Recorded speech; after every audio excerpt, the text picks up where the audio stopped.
So earlier today, I was speaking with a friend and a coworker of mine. We were talking about how we both have this fondness for the idea of living on the outskirts of a city or in a country, out in nature, where you can look out and you see just your views, you know? So we were just talking about how a lot of people, they'd rather live in the inner core of a city. And I made the point that I think a lot of people just aren't very comfortable with themselves. Not talking about relationships, just being secluded, being in a room by themselves for an extended period of time. And I think a lot of people's identities are based around other people's perception of them. Their comfort and security in themselves is based around what other people think about them. Oftentimes, a lot of people that want really nice cars, they want it because they're concerned about how the people will perceive them.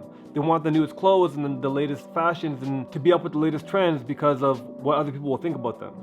And if they were in a position where they weren't in a location where a lot of people could see them, all of a sudden their interest in those cars and those clothing and those superficial identities wouldn't be there anymore, and they'd find themselves. Because I used to be a more superficial, I've prioritized self-discovery more. I've prioritized getting to know me.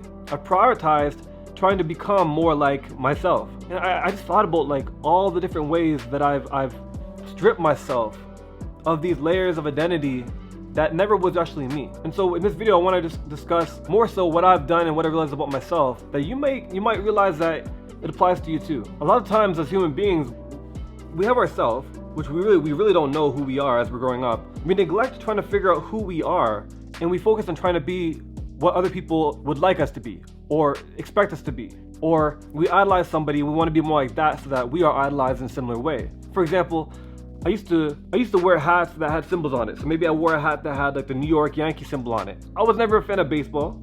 I was not a fan of the New York Yankees. But if I think back and reflect, I probably wore those hats because I'd see 50 Cent wearing it, or I'd see Jay-Z wearing it, or I'd see somebody that actually identified with New York or actually liked the Yankees. I idolized them in a certain way. And in an effort to become more like them, I applied it to myself. I used to wear Air Force Ones. You know, why did I wear Air Force Ones? I didn't like the shoe looks alright, I'm gonna lie. The shoe's gonna fly, but I didn't like having the giant tongue of the shoe flipping out. I didn't like having the little strap hanging out, dangling. It wasn't practical. I couldn't run, my shoes were always loose. it didn't make sense. But I wore it because it was a style. I wore it because people that I looked up to, or that maybe I wanted to subconsciously be like, dress like that. So I said, okay, let me be more like that. Let me be more like the people that I look up to. But it wasn't because I was trying to be more like myself. I was trying to be like more like everyone else. It's the opposite of self-discovery. You're trying to obtain traits of somebody that is so far away from yourself, but for some reason we look up to these people or we want to be more like that person. Sometimes not even because we like that person, but because we see the other people like that person.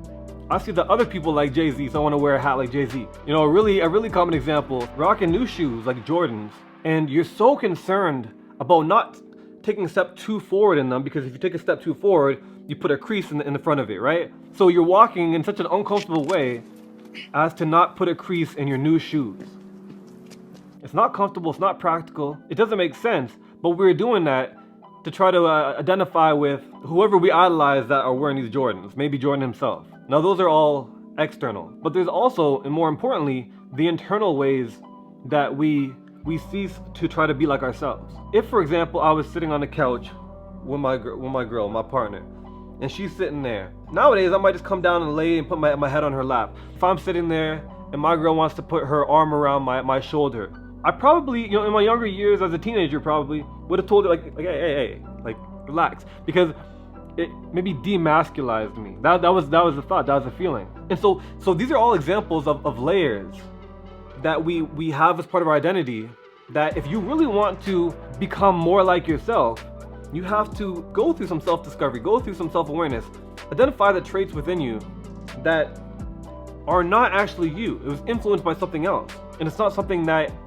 you actually are proud of. It's not something that represents who you are as an individual, like your core self. And when you identify these things, then you can start stripping them off.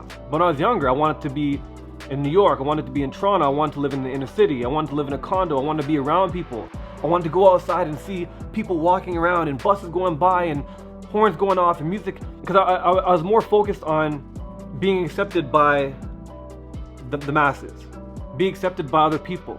I was more in my head thinking about how I was being perceived instead of who I am and becoming more like that. Now more than ever, I'm so much more focused on being more like myself. And if you're watching this video, I imagine you are also trying to be more like yourself. The main steps that one has to take in order to do that is intentionally be self-aware. Question everything you do. Question your beliefs. Question your thought process. And ask yourself, is that really you? Now, obviously, there's people in your life, there's things in your life that developed naturally. And you weren't like that when you were a teenager, but now you're like that. And it's actually you, right? But there are also certain aspects of you that are directly influenced, and maybe even a residue. It's residual from your younger self. Such as if I was still wearing hats that had symbols on it, or caring about the designers and clothes, and wearing chains because I thought wearing chains were cool, or wearing a watch because I think it's cool. Like, all these things that once was me is no longer, because I've identified those things and I've removed that. And I'm still removing it.